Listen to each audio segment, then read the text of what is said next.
Hey guys, it's Miss Madison Realty of Option 1 and welcome back to the buyer series. So step number 2 is offer and acceptance when you're buying a home. So step 1 was getting our pre-approval, 2 years tax returns, 2 years W-2 forms, 2 I'm laughing because I just came from the dentist. So the left side is still numb, but we're gonna keep this show going.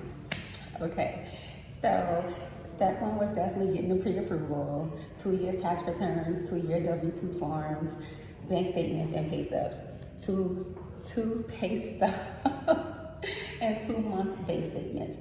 So now we have officially your pre-approval. We have went out, we saw the house that you love so much, we placed an offer, and by the grace of God, your offer was accepted because it's very competitive.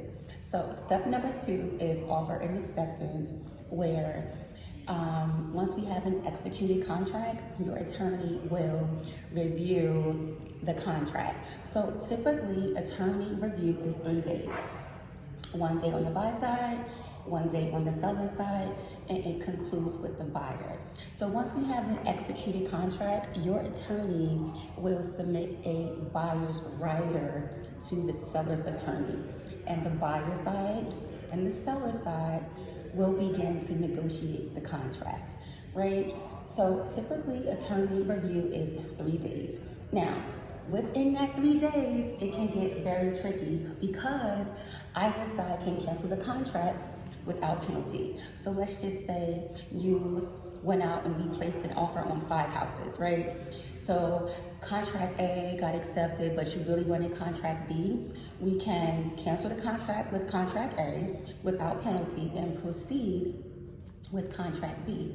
But don't forget, it works on both sides of the story. So if the seller receives a stronger offer, he can also cancel our contract without penalty and proceed with the next buyer. So throughout the attorney review period, we have to keep our fingers crossed for the next 3 days.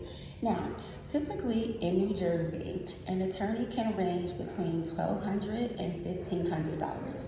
All attorneys are paid at closing. However, some attorneys do a lot for a retainer. And typically what your attorney does, they represent you as the borrower on the legal standpoint. So they also run title. Well, they will reach out to their preferred title company to order title, which we'll talk about a little bit later in the buyer series. And they will also run a survey to confirm the circumference of your home.